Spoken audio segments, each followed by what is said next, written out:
Di Indonesia terdapat 6 agama besar, berbagai kepercayaan dan agama lokal dengan beragam jumlah penganutnya.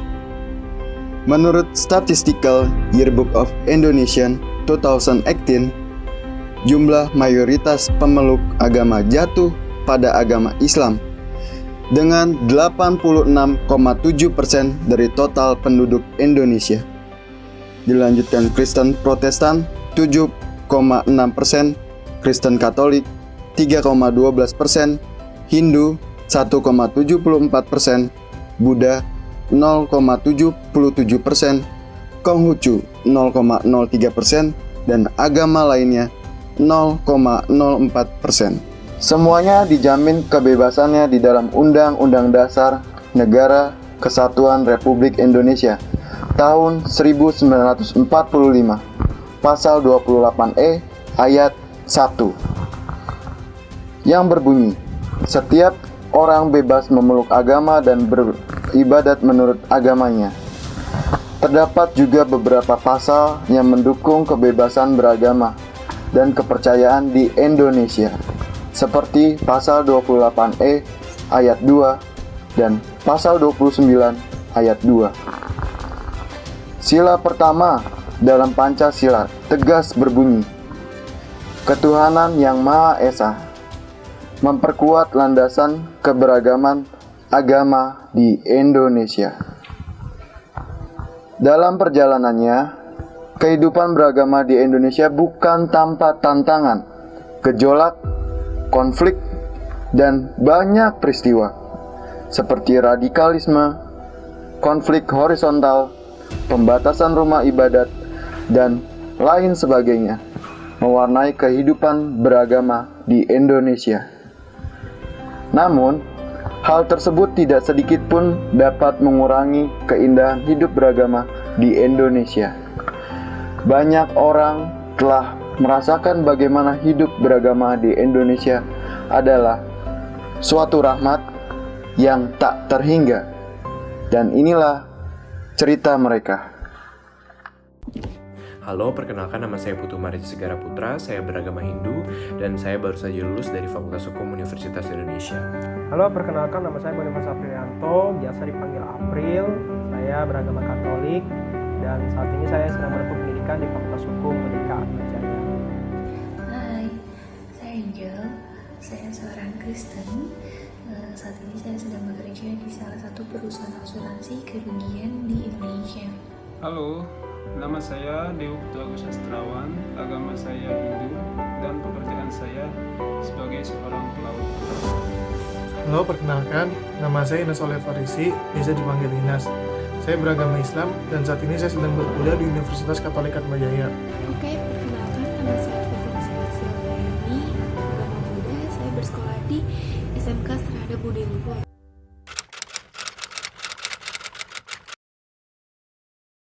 Pengalaman beragama saya di Indonesia selama ini sih berjalan baik-baik saja ya. Saya tidak pernah mengalami diskriminasi yang membuat saya menjadi merasa minoritas gitu. Saya diterima di lingkungan manapun, baik lingkungan masyarakat, lingkungan perkuliahan. Namun saya pernah pengalaman ketika saya di sekolah negeri, itu saya diwajibkan untuk mengikuti pelajaran agama tertentu dan mengikuti kegiatan agama tertentu. Tapi bagi saya ini adalah suatu rahmat. Saya boleh diberi kesempatan untuk mempelajari agama tertentu sehingga saya bisa semakin menghormati dan menghargai perbedaan-perbedaan yang ada di agama-agama lain. Jadi, menurut pengalaman pribadi saya, selama ini saya tidak sedikit pun menemui kendala dalam perbedaan beragama khususnya. Itu dikarenakan sejak saya mulai belajar di sekolah dasar hingga lulus kuliah, saya selalu diajarkan untuk bersosialisasi dengan lingkungan dan diberi kebebasan untuk berteman dengan siapapun tanpa memandang agama, suku maupun ras. Dan dari saya bersosialisasi itu, dari sana saya juga bisa mempelajari karakter seseorang dalam menjalankan keyakinannya. Juga tidak ada yang sulit selama kita saling menghargai dan toleran. Semuanya berjalan dengan baik sih ya. Soalnya juga kan ini semuanya dipelihara dan difasilitasi dengan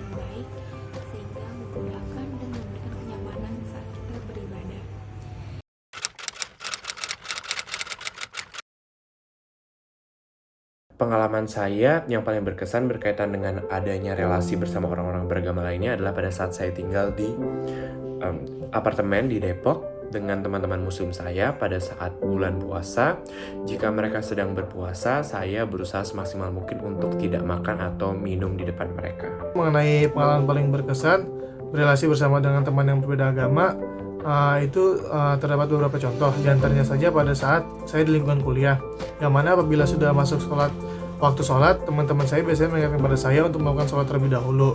Selain itu, apabila mengenai di lingkungan rumah, seperti halnya saja apabila dalam agama Islam itu terdapat hari raya Idul Adha, yang mana situ melakukan pemotongan hewan kurban. Nah, apabila hewan kurban itu sudah selesai dipotong, maka daging itu dibagikan kepada rumah-rumah, dan daging itu tidak hanya dibagikan ke agama Islam saja, melainkan ke orang-orang yang tidak beragama Islam juga mendapatkan daging. Sikap para pemeluk agama terhadap keberagaman menjadi kunci bagaimana keharmonisan bisa terjadi. Memaknai pluralitas bukan hanya sebagai distingsi, tetapi sebagai jalan suci untuk menapaki indahnya toleransi.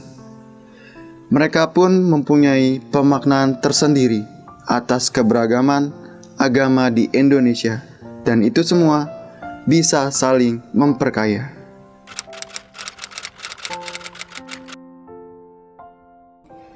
Saya bersyukur berada di lingkungan yang nggak sekepercayaan juga dengan saya, karena kita sama-sama kita tahu semua agama itu mengajarkan tentang kebaikan.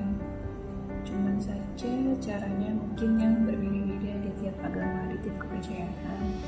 Dan untuk saat ini saya bersyukur aja sih banyak ketemu hal-hal baru yang gak pernah saya temuin sebelumnya, karena relasi saya kan biasanya ternyata seagama juga dengan saya. Nah, selama kerja itu banyak banget belajar hal baru, ternyata tentang agama si A atau agama si B itu langsung yang kita pikirin dulu. Mereka juga punya budaya dan tradisi yang beda-beda juga, kayak gitu sih kurang lebihnya gitu. Saya melihatnya sebagai suatu keunikan yang membedakan antara Indonesia dengan negara yang lainnya. Indonesia merupakan negara dengan pluralisme yang tinggi, di mana saya melihat itu satu sisi sebagai suatu keunikan dan satu sisi sebagai suatu tantangan juga untuk bagaimana masyarakat itu bisa hidup saling menghormati dan memiliki rasa toleransi yang tinggi. Jadi meskipun kita berbeda-beda di Indonesia, namun minim kejadian rasisme, saling menghargai satu sama lain, dan membantu sesama tanpa memandang agama.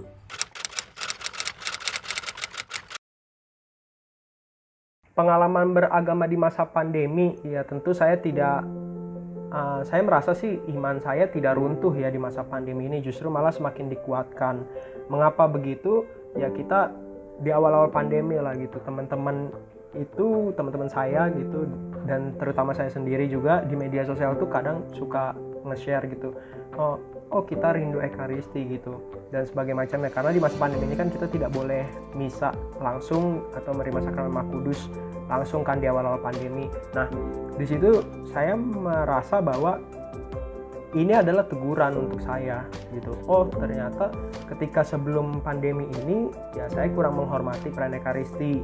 Di sini kita diingatkan bagaimana ketika kita tidak bisa melakukan itu, ternyata kita memiliki kerinduan di situ. Oh kita rindu sakramen Maha Kudus, oh kita rindu mengikuti perayaan Ekaristi.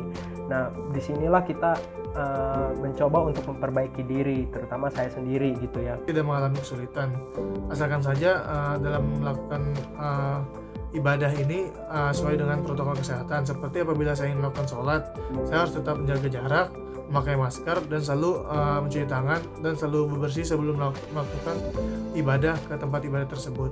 Pada akhirnya, jangan biarkan pengalaman-pengalaman buruk kehidupan beragama di Indonesia menjadikan kita takut untuk berharap, takut untuk percaya, dan takut untuk berjumpa dengan perbedaan-perbedaan di sekitar kita. Tetaplah ingat dan rasakan keindahan-keindahan keberagaman yang selalu membuat kita bersyukur dan bangga menjadi Indonesia. Perbedaan bukanlah kutukan, itulah keniscayaan yang dibangun atas kepercayaan bahwa kita hidup di bawah langit yang sama oleh Pencipta yang sama. Bukan untuk saling meniadakan, tetapi untuk semakin sempurna dalam iman dan kebersamaan. Saya Lionel, terima kasih dan salam toleransi.